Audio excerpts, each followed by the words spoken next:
Father Murr, I know you're going to continue, but I also don't want to forget. I think another element of the last 65 years has been the poor formation of priests. You were experiencing that even as a young man, the priesthood and the formation that you got and the defects in that. And I got to ask the question because I don't know the answer. What was it that the old-time priest that I met when I was a young man, I mean, these guys were like solid, Thomists. They really taught the faith. They didn't water anything down. How did they get that formation? And why is it that in the last 50, 60 years, the formation of many places, the priests, it's more about being a leader and that has nothing to do about offering sacrifice, confessions out. Yeah, that's if have to. But in other words, the emphasis seems to have changed. Am I onto something? The priest today is an animator of the community.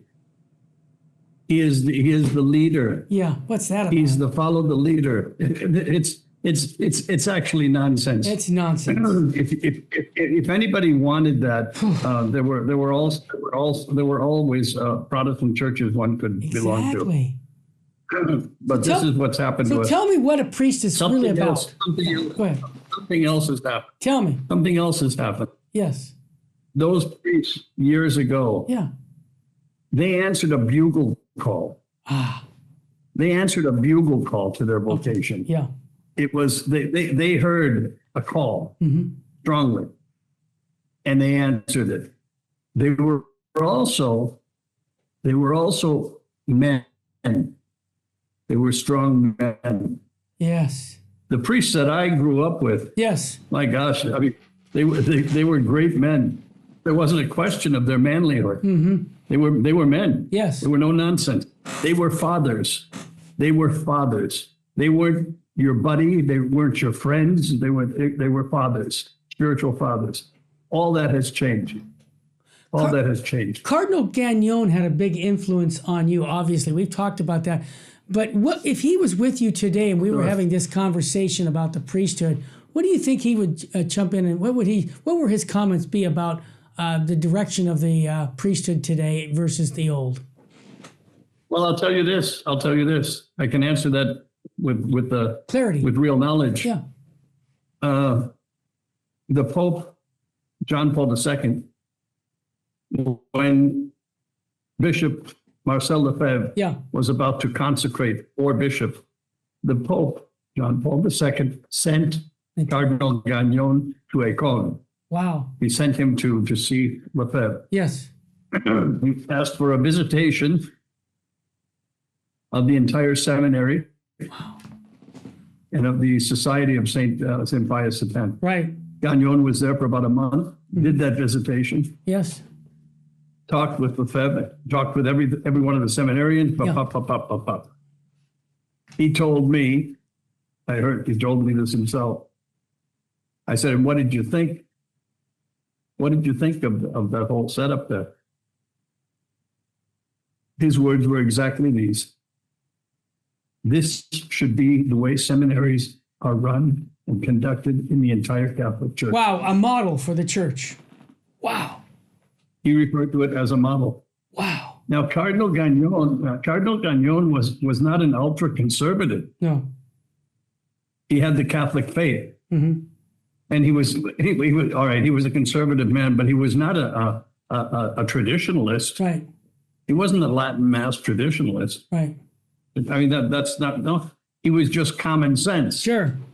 When he found out, I've got to tell you this. Tell us. When he found out that our bishop in Mexico was a real case, the poor man. Yeah.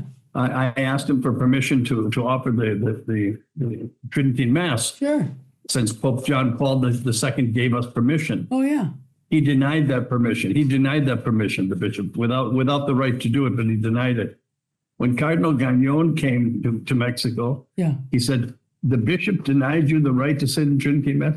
He said, you announced to all of your parishioners that next Sunday we're going to have the Tridentine Mass. I'll say it. I love it. What a guy. I'll say it, which he did. He was great. They don't make them like that anymore. I bring his name up. Yeah, go ahead. Go ahead, Father. No, and he was a great man. Yeah. He was a great man. I said, did you ever have to struggle between the priesthood and something else? He said, yes.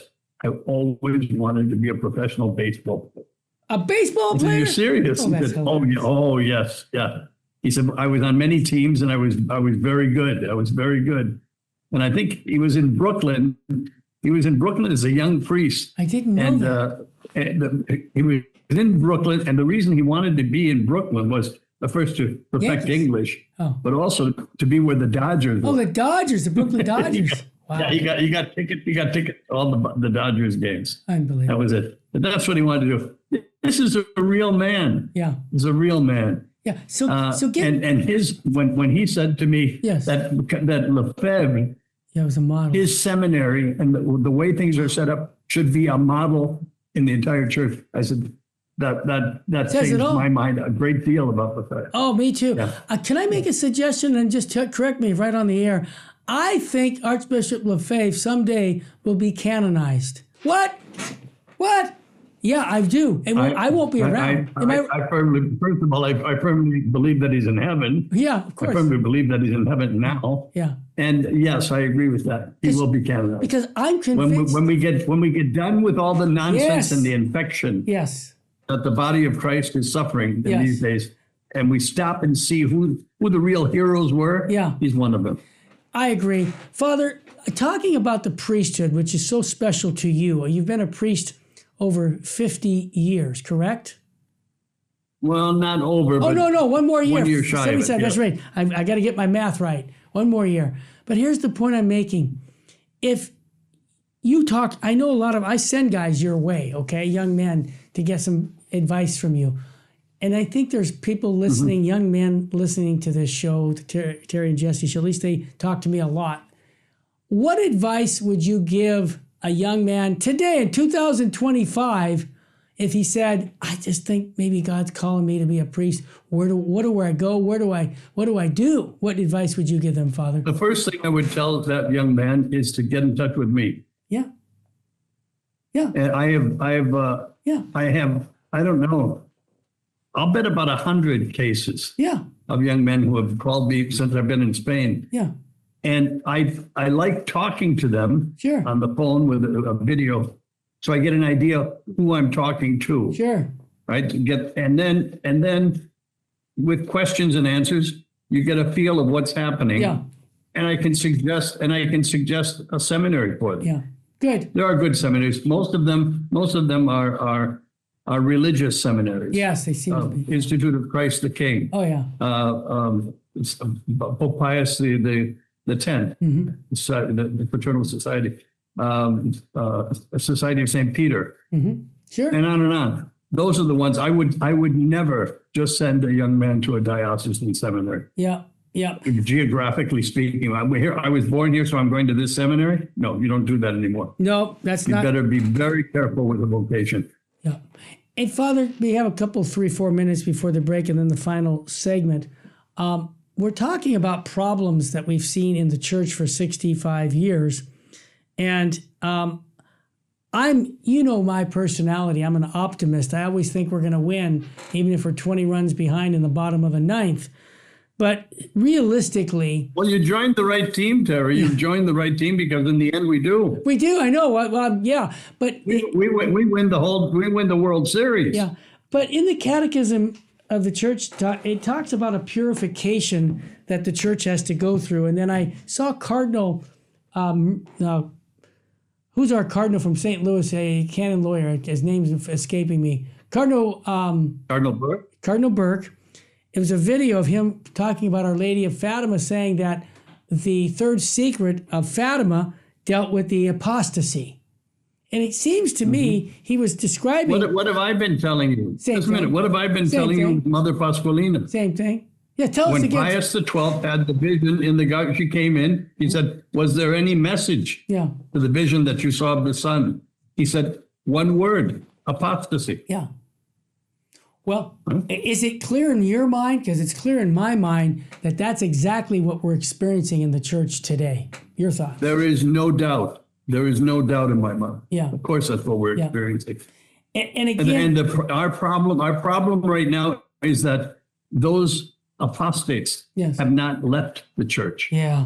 physically, they've not left the church. No. They're still inside and doing great harm. Yeah. They will leave sooner or later.